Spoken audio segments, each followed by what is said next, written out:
Good evening, guys. It might be a pretty quiet stream tonight. How's everybody doing? It is 7:56 here in Florida, 7:56 p.m. I am sitting here with a little pint,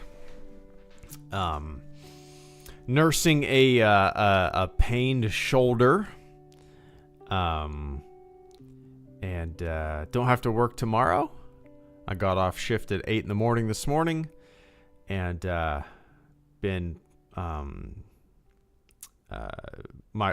had some family in town, and kids were over playing with my daughter, and we blew up a bounce house in the backyard and had a blow up pool going, and it was a good time, man. Just kind of relaxed and let the kids run around having fun. But welcome, guys. No topic of conversation tonight. It looks like there's 19 of you guys here. We're riding slim, but it's good to see you guys. Let's make the most of it with you fine folks. Redhead, Unknown Cars Fan 95, Christian JJ Bits, Fetman, and Arian of the Arc Reactor. Welcome, guys. Arlen. I thought it said Arian. Oh, it almost looks like Alien. Maybe my eyes are getting fucked up. Arlen says, "Sup, y'all? Been a minute since I've been here. I had very mixed feelings about The Acolyte. Just finished watching it. I haven't finished it yet, man. I'm only 3 episodes in. I'm not really in any rush to get through it. It's not because I don't know. I mean, I just haven't had a burning desire to continue on. After 3 episodes, I just kind of realized that it's not my cup of tea. And as that's what's funny to me is most of modern Star Wars TV hasn't really been my thing. I liked the first season of The Mandalorian, and I liked Andor. And the rest of it is just kind of meh, not really for me. Hey, I'm still that Disney shill, I guess. That's what the fucking idiots say. Anyway, welcome, guys. Good to see you as well, Bumblebee. Redhead, really weird. I've been a sub of yours for years, and I hate Star Wars movies. Interesting. What brought you to the channel if you're not a Star Wars fan? Just the charming personality. Oh, that was fucking lame as shit. The games are the best. Oh, interesting. Yeah, that makes sense. Speaking of games, I'm super excited for Bounty Hunter coming out on the PC. I've never played Star Wars Bounty Hunter. Never. I'm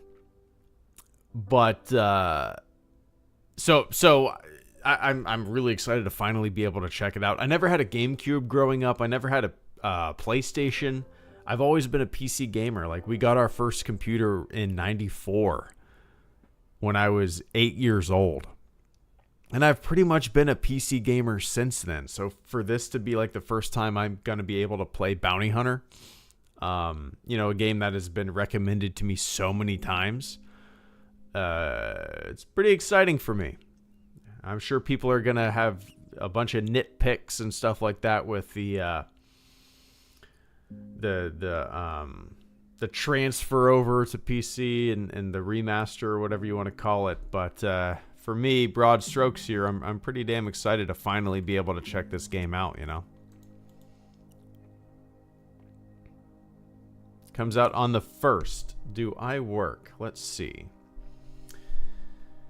August 1st. Let me look at the FireSync calendar. August 1st. I don't work. Oh, that'll be perfect streaming evening. Holy smokes.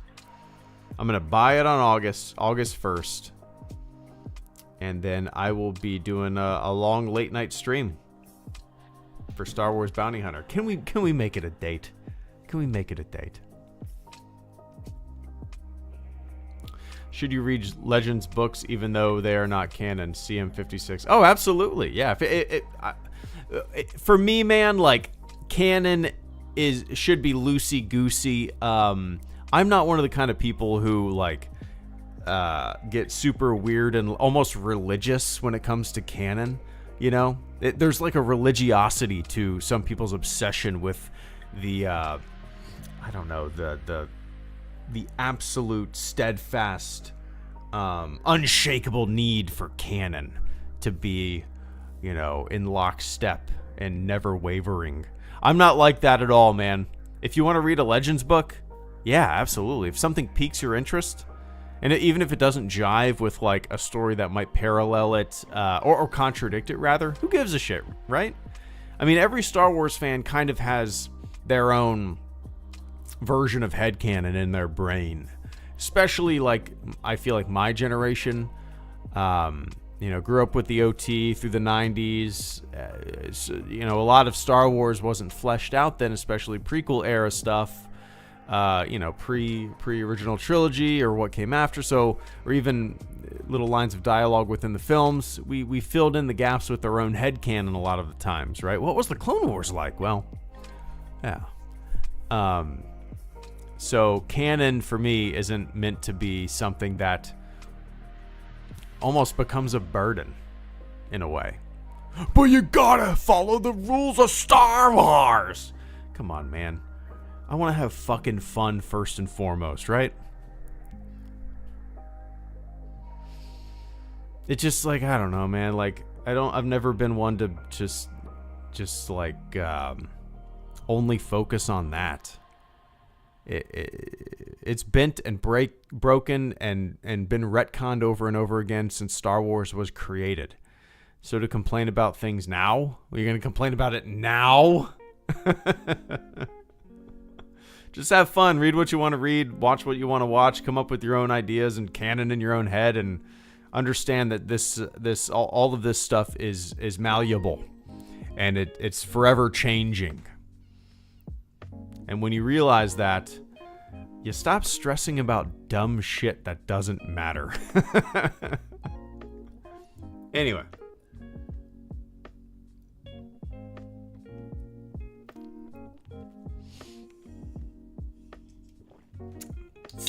What's up, Caretaker? I love the game. I've had it ever since I was little on the GameCube. But it's a game that can cause some frustration. Uh-oh. We'll see. We'll see. I'm excited to check it out. I'm definitely going to buy it day one. Which I don't know if that's smart or not. I wonder. Hopefully it has a smooth day one release, you know? But we'll see.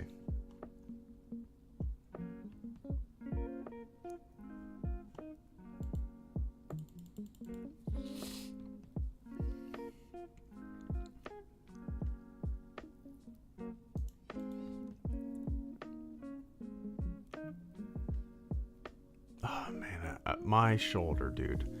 Whenever I try to rotate my shoulder, there's like, it grinds and it pops, and it sends like a sharp like, I don't even know how to describe it, like a sharp pain down my entire arm, through my bicep into my forearm. It's like whenever I rotate it, it's just like, I don't know. I gotta go get this fucking thing looked at. It's hurting, man. Anyway, Swishfish, thank you so much for the first super chat and channel support of the stream. Swish says, remember folks, Mickey Mouse didn't toss your copies of the Thrawn trilogy in a wood chipper. Love your Star Wars in your own way. Absolutely, yeah. Yeah, you're absolutely right, Swish. The stories that you know people knew and love,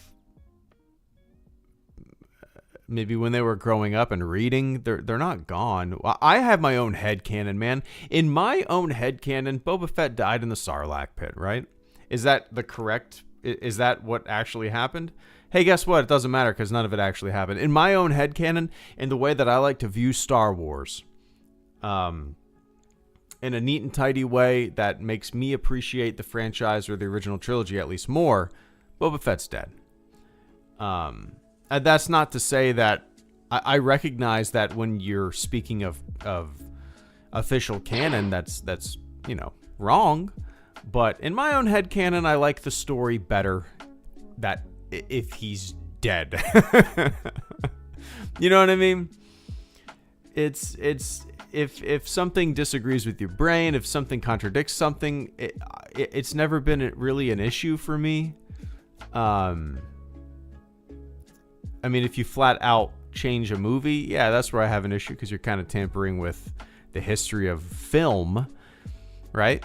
But if you like change, well, the whole thing about somebody's birthday, right? If that's changed or solidified in some way, like, it's just, to get upset about that is embarrassing to me. Or slight changes in I don't know, just canon that, let's face it, a small fraction of Star Wars fans actually pay attention to. If you want to actually look at the broad scope of Star Wars fans, I mean, everybody's a Star Wars fan, right? A casual viewer of just the films who gets excited for a new Star Wars movie, that's a fan, right? Right? Or is it only the people that are only the Star Wars fans who pay attention to everything and read everything and have a voice on YouTube and pay attention on Twitter and shit and focus on canon? Are those the only Star Wars fans that matter? No, we all matter. Everybody's matter, from the super casual to the super hyper detailed canon, aficionado. Everybody matters. But it's interesting to me because the vast majority of Star Wars fans are casual Star Wars fans, They grew up with them when they were a kid. They watched them when they were a kid. They get super excited about, new movies. And they don't pay attention to all the hyper detail lore and canon and everything. So, what's more important? I don't know, man. I don't know. Anyway, I appreciate that, Swish. Vince, thank you so much for the super chat, channel support, and the membership for 58 months. That's ridiculous. Vince says, get this. I haven't watched The Acolyte because it doesn't look good to me. Not because it breaks the lore. Yeah, I don't blame. Hashtag fuck Kiadamundi and his birthday. Yeah, honestly, Vince, I feel like me and you, that's a bad way to say it. I feel like you and I see eye to eye on very many things when it comes to a lot of things, actually, man. But Star Wars, yeah, Star Wars.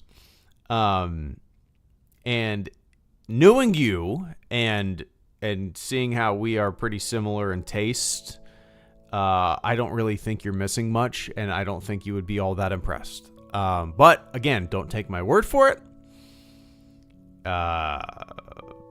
Watch it if you want to, but it doesn't sound like you want to.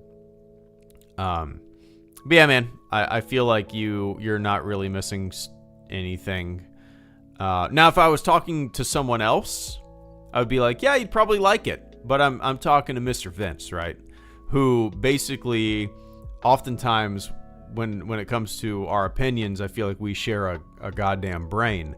I'm just gonna tell you, my Siamese twin.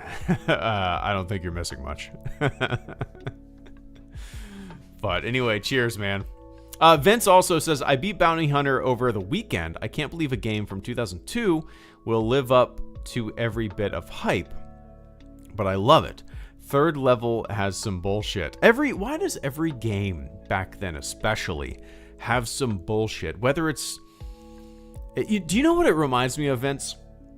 One of my favorite little lines of dialogue in a movie. And it's so subtle, but if you're like a gamer, it hit me at least. But in Superbad, Michael Cera, I think he's playing Siphon Filter, and he dies, and he just sits there. He's like, why would they put that in? It's like, he says, he's just like defeated. He's like, this is impossible. That's stupid. It's not fun. I can't remember exactly what he says, but the way his attitude towards like this level, this moment in this game is like, it's the perfect reaction to like a bullshit level in a game from the early 2000s. I don't know if I'm articulating what I'm trying to say very well. I'm probably not. But his reaction to this moment in this video game is like, why would they even put this in there? This is stupid. This is so dumb. Does that make sense at all? Let me see. Michael Cera, Superbad.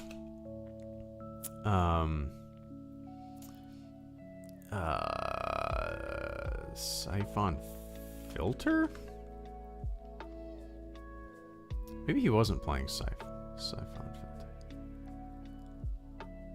Frustrated gaming with Michael Cera from Superbad. That's what he says. Reddit. I love you. He says, that's fun. Why do they make it?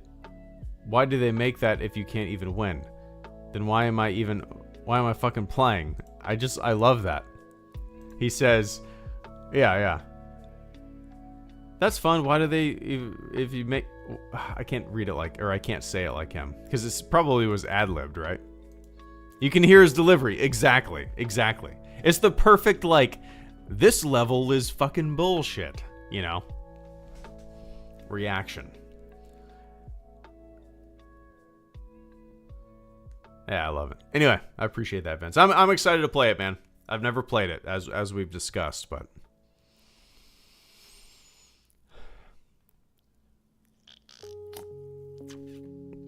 I appreciate you guys being with me this evening. Tell you a little a thing my kid did today. It was I've never seen her act like this.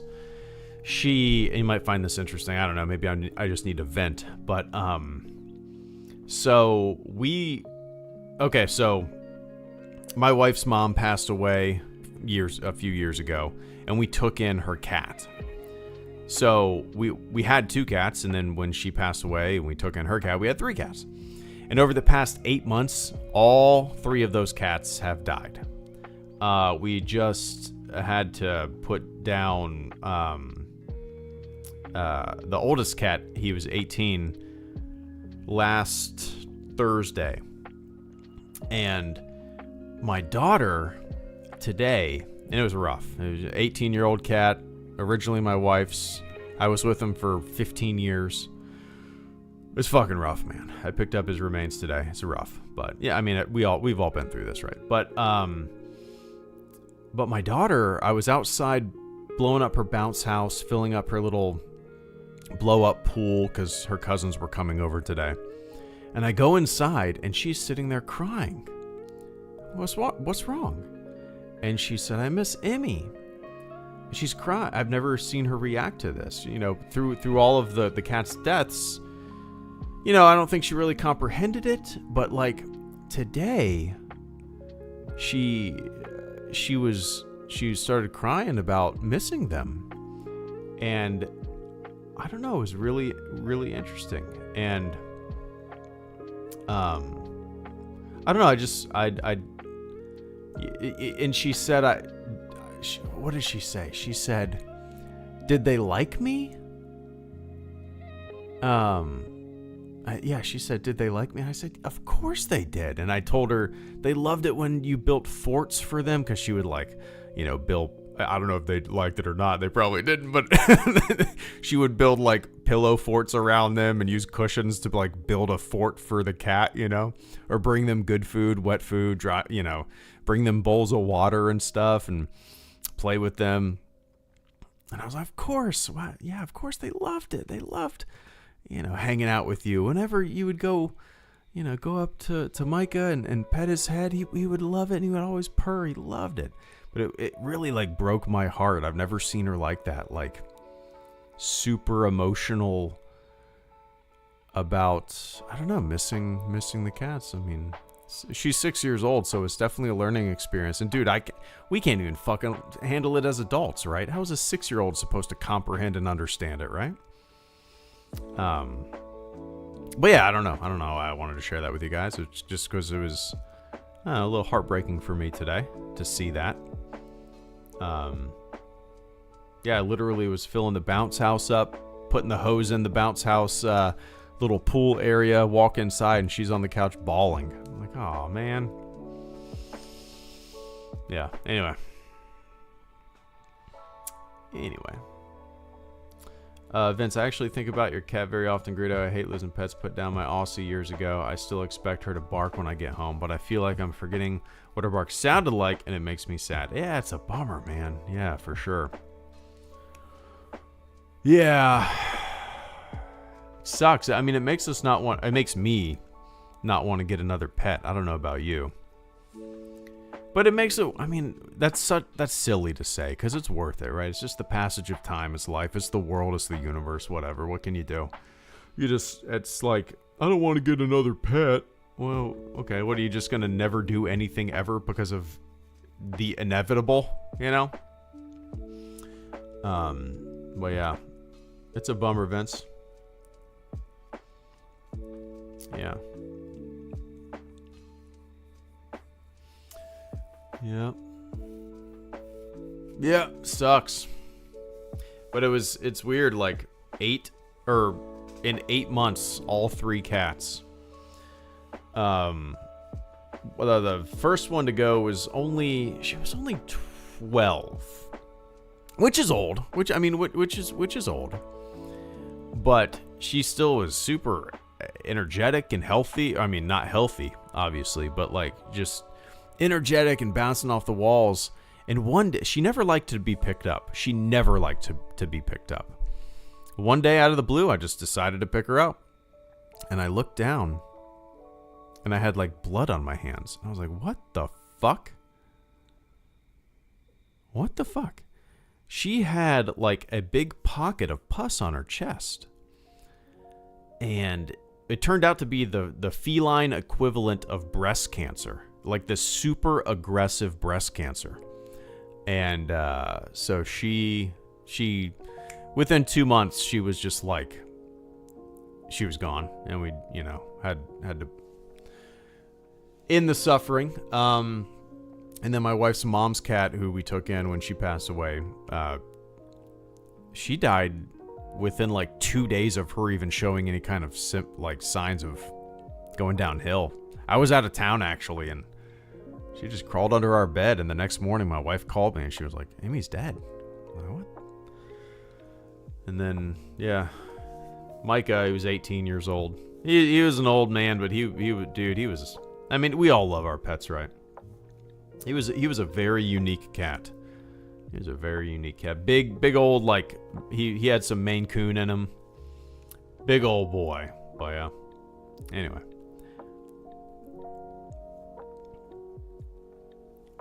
But my daughter really wants a dog now. And I didn't grow up with dogs. We were always a cat family. So I don't know the first thing about raising a dog or training a dog. My wife grew up with dogs. So, and I think ultimately, my daughter's she's an only child. So I think it would be good for her to have this, a puppy companion. I think she would love it. So we'll end up getting one. Have to work around my schedule though. It's kind of, I don't know how it'll work. I would feel bad. I work 24-hour shifts, right? So like I'm gone for 24 hours. But then I'm off for 2 days. I don't know. It might work out. It might actually work out better than people that work normal jobs because I'm off for the 2 days after I work. I don't know.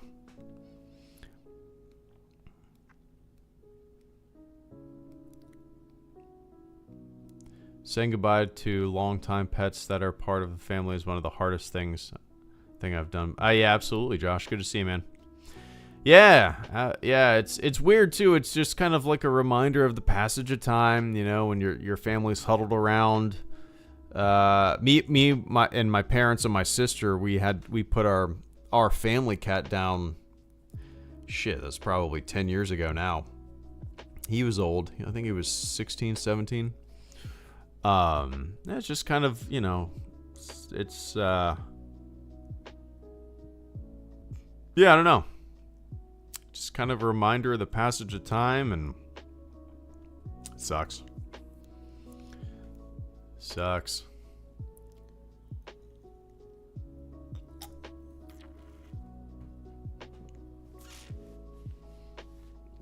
Anyway, back to fun shit, man.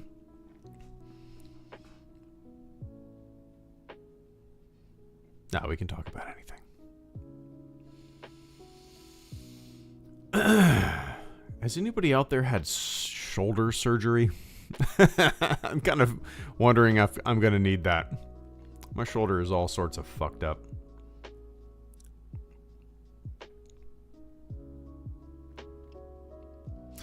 Especially when you're present while putting them down, Jedi Joe. Oh, I will always be present. Always be present. I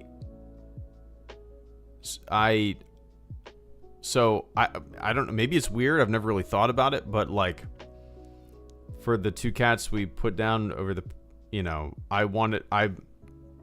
my wife held them and I was like just looking them in the eyes, petting their head and saying bye.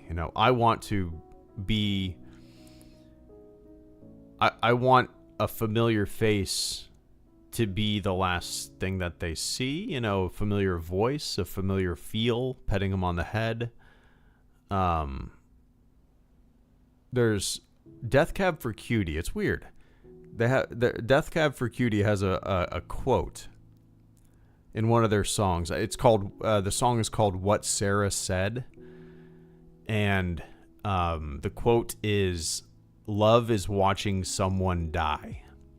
And for whatever reason, that quote has always stuck with me.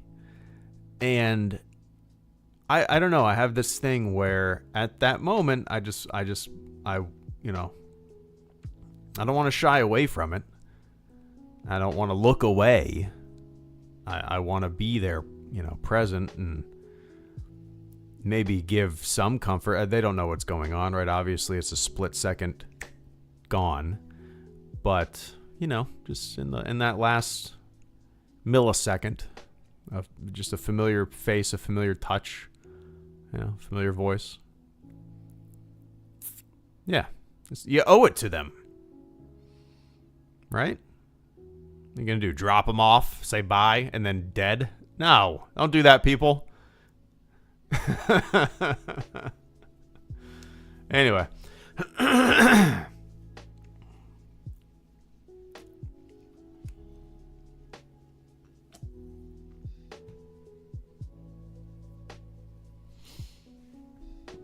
There you go, smart person, JDT. I'm eating baked salmon and roasted fingerling potatoes and asparagus. Guess what? I've never... Oh, yeah, I did try salmon recently. Where did I try that?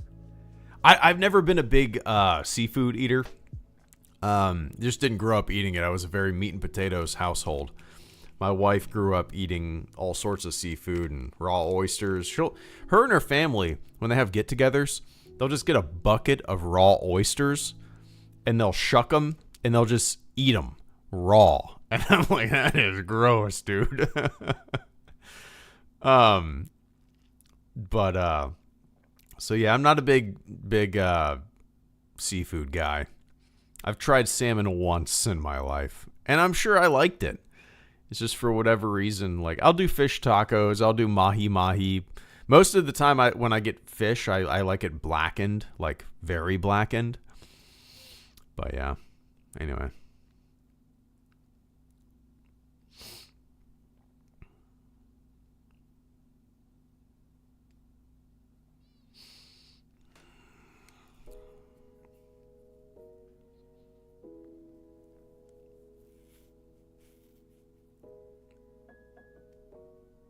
Nice, Josh. Tennessee's fun. I like the Smoky Mountains, man. Made ribs in the crock pot, copycat Chick-fil-A, coleslaw. Made little rib witches and Hawaiian roll. Well, with Hawaiian. Nice, man. That sounds really good. We do ribs in the crock pot quite a bit. It's just so easy. Tonight I made Alice Springs chicken. It's not something that I ever heard of before I joined the fire department. But it's basically like butterfly chicken breast. Well, first you cook bacon, and then what I do is I saute mushrooms, and then I butterfly chicken breast and cook the chicken breast in the bacon fat, and then you basically take the chicken, put the mushrooms on top, put the bacon on top of the mushrooms, and then get, I like pepper jack cheese, a slab of pepper jack cheese, and let that, and pop it in the oven and let it all melt and meld together. And then honey mustard. It's good. It's good.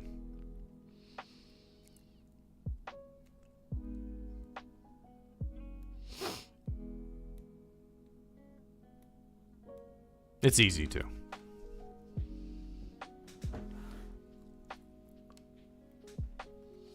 Oh yeah, Vince. How we always evolve to a food conversation.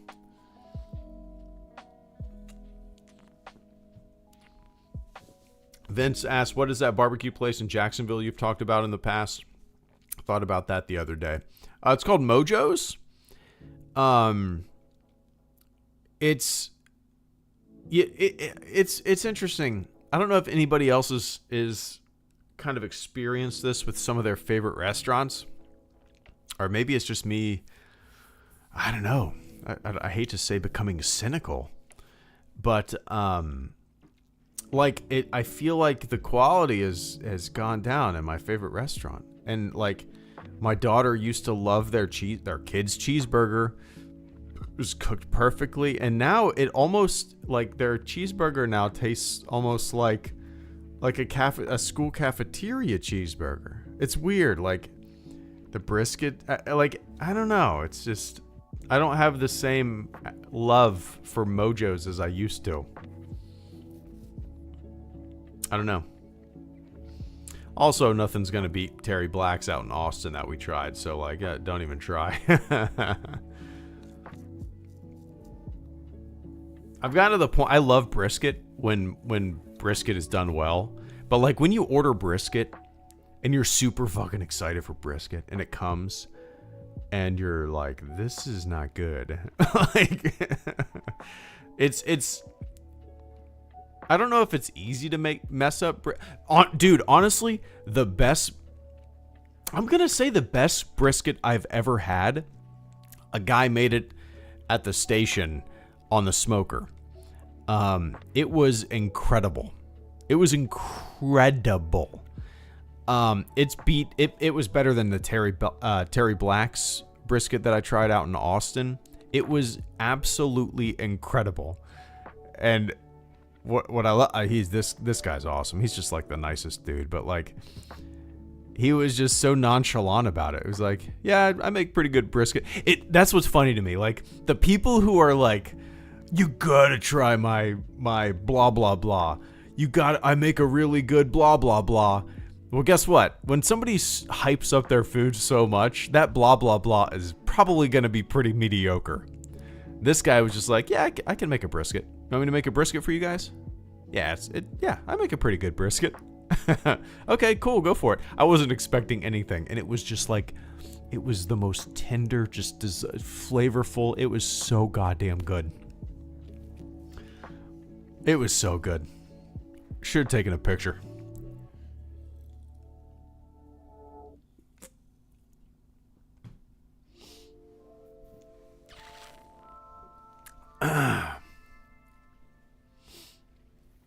Let's see.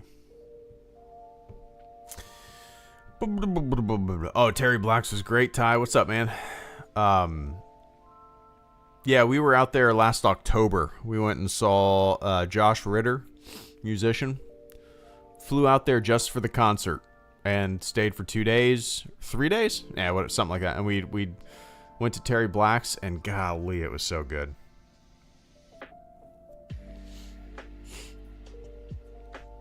Yep, that's what it was, Vince. That the beef rib was like, it was like, I don't even know how to describe it. It was like biting into a meat cloud. It was I'm going to say it was the best thing that I've ever eaten. The Terry Black's beef rib. No exaggeration. No gimmick. It was the most tender, delicious thing I've ever eaten. And I don't think I've ever been that full in my entire life.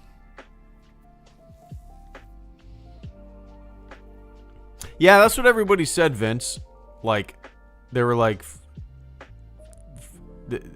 basically, like, Franklin, you get a just as good barbecue at Terry Black's, and you're not going to be sitting in line for hours, you know? Everybody told me that. Everybody. What's up? What's up, Jake? Mr. St. Jake? Good to see you, man. It did. It did ruin Mojo's. It did. It absolutely did. My favorite Mexican food, Jedi Joe. Probably... it's a toss-up between enchiladas and fajitas. Those are usually my go-to orders. Yeah.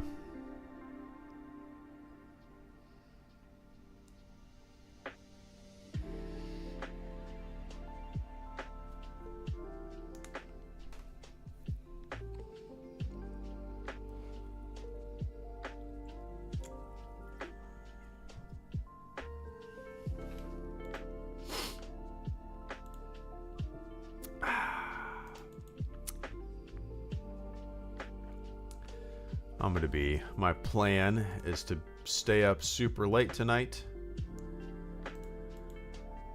And, play some Fallout 76. That is my plan. I'm excited. I haven't had a, like a stay up late night in a while. Stay up late video game night in a while. So it'll be nice to veg out, pour myself a glass of something, and play some 76. There we go.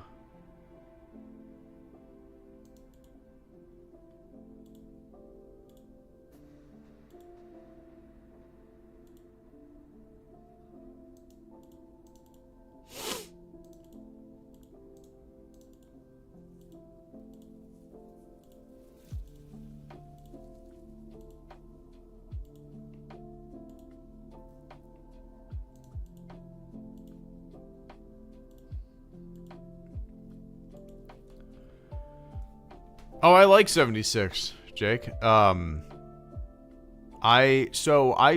played it when it first came out. I played it for a couple weeks, you know. I couldn't really get into it. But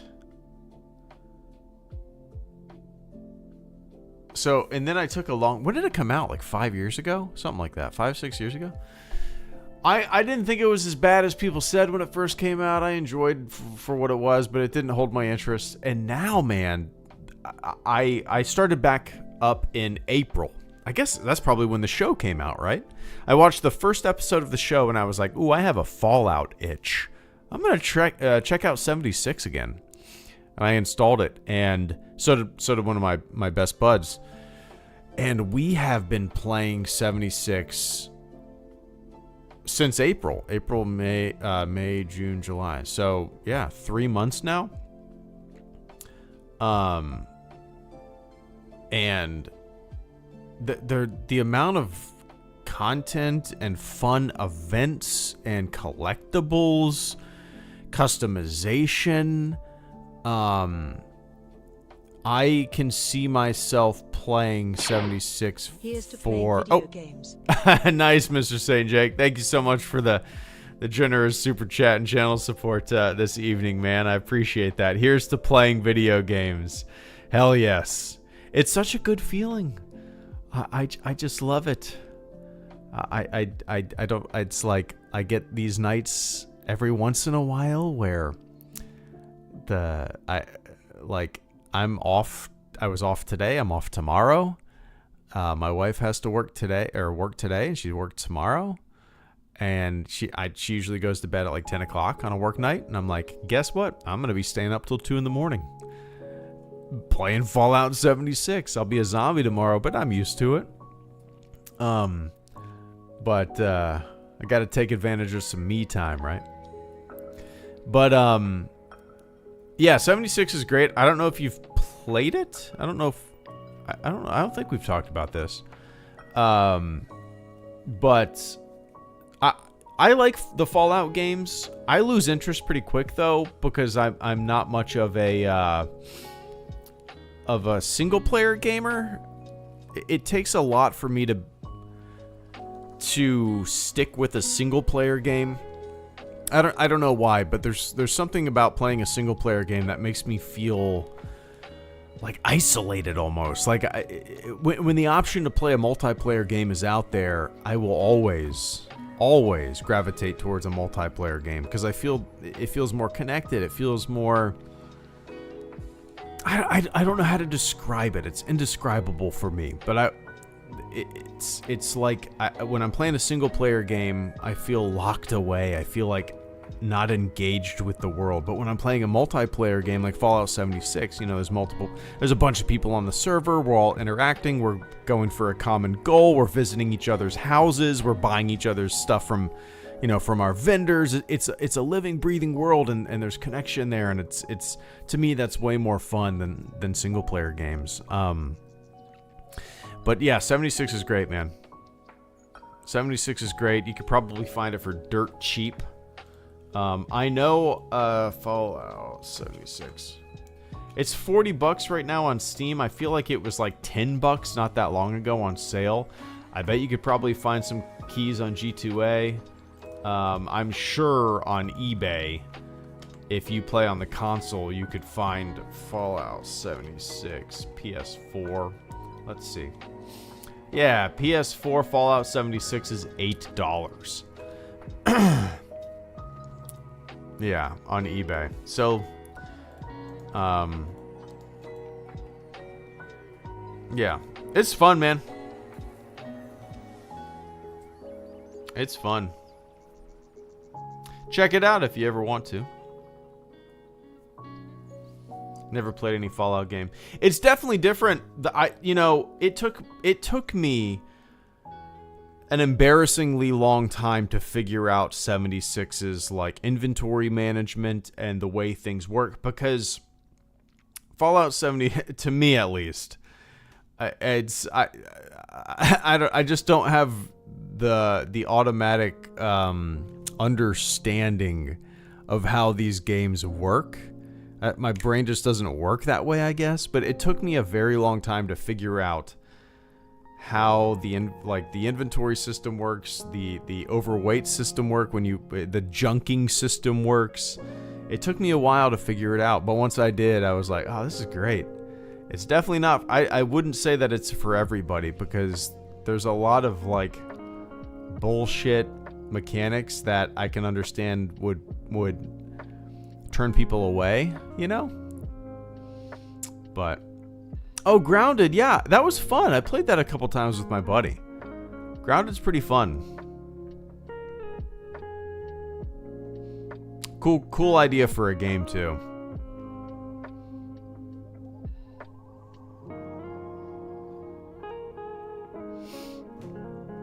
Let's see.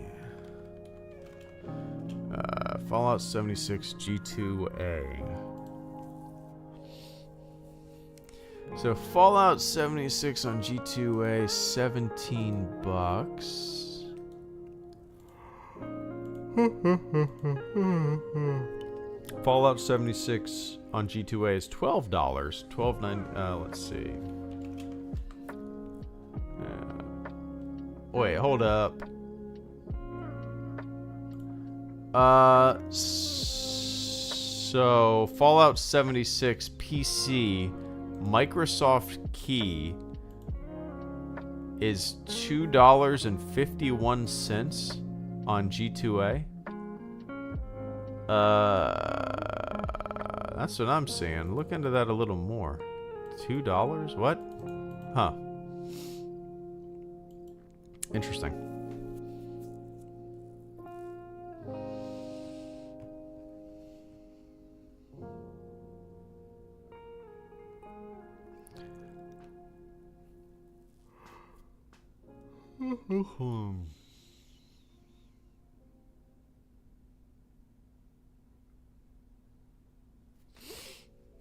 Hypercharge. Unboxed. I've never heard of this. Hypercharge Unboxed. Huh. Is a first and third person shooter action figure game. You've always grab your friends, complete objectives, defend the hypercore against waves of weaponized toys, defeat. Huh. This looks awesome, actually. I'm looking at screenshots. They're like battling inside of stores, and this is really cool. This reminds me of, did you guys ever play, this was, I don't know, like an original Counter-Strike 1.6 mod. I'm assuming there were levels like this in Source, but people used to make levels of in Counter-Strike where it would seem like you were tiny, like an action figure. They would model an entire like kitchen or whatever, like life size, and then have the player be super tiny, or vice versa. They would model a kitchen giant so the player would feel like they're the size of an action figure. That's what this kind of reminds me of. I'm going to add this to my wish list. I've never heard of this. Pretty cool.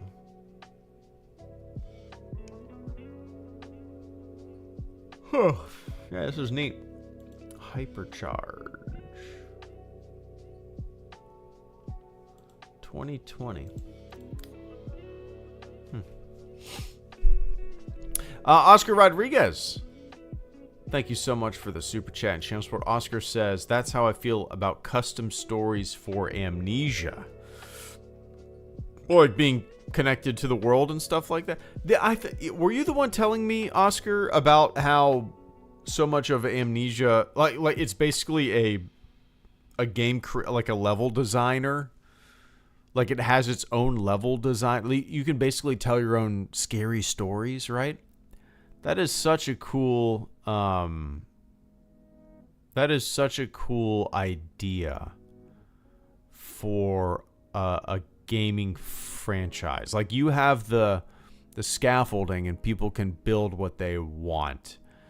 And it only benefits you, it only benefits your game. And I'm sure some, it's like any level designer or map maker in a game, like even Tony Hawk Pro Skater, right? You can design your own levels, upload them, and have people play them. The good ones are going to rise to the top. The bad ones are going to, sink. So I'm assuming Amnesia stuff is similar to that, It's such a cool concept. I love it. Putting a lot of creativity in the hands of the community, It's pretty neat. But I appreciate that, Oscar.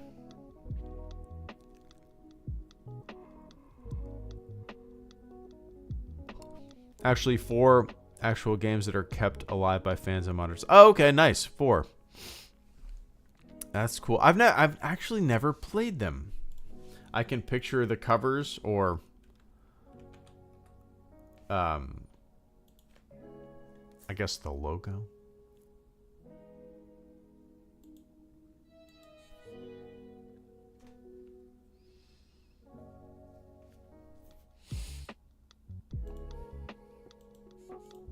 I should play one of these games one day.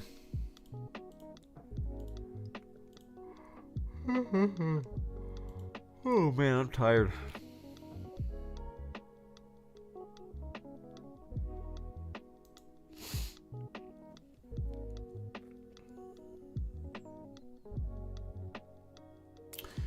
Yeah, what should I play?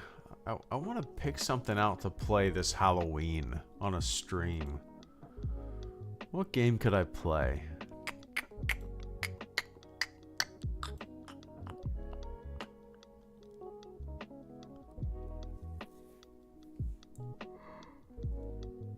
Oh shit, man, I can't stop yawning.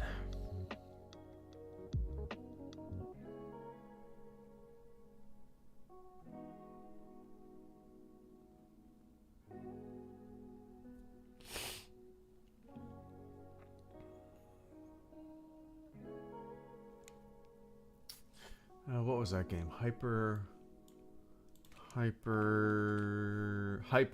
Okay, there we go. Now I'm adding it to my wish list. Boom. Cool.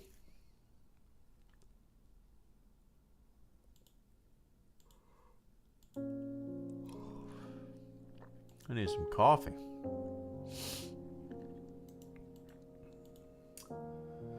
Alright, guys. That's it for me. I need to wake up.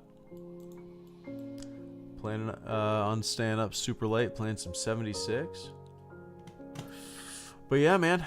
Thanks for hanging out this evening. What is today?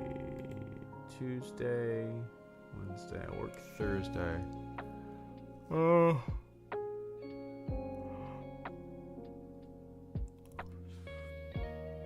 Thursday. Off Friday, Saturday. Work Sunday. You might see me Monday the 29th. Yeah. Monday the 29th is probably the next time that I'll do a stream. But I don't know, maybe I'll see you before then. I'm going to kick it back into gear when my daughter's back in school. Until then, you know, I don't really have time to work on videos and whatnot, just because when I get home from work at 8 in the morning, I'm, you know, watching the kiddo. And my wife goes to work, and then, you know, I'm not going to sit there and work on videos and whatnot. But, alright, guys. I'm legitimately going to go make some coffee so I can have the energy to stay up late and play video games. That's pretty lame. Alright. Anyway, guys, enjoy the rest of your morning, your afternoon, your evening, wherever you are on planet Earth. Thanks for hanging out, man. Good to see everybody. Be nice out there. Have fun. Don't step in the bullshit. Alright. See ya.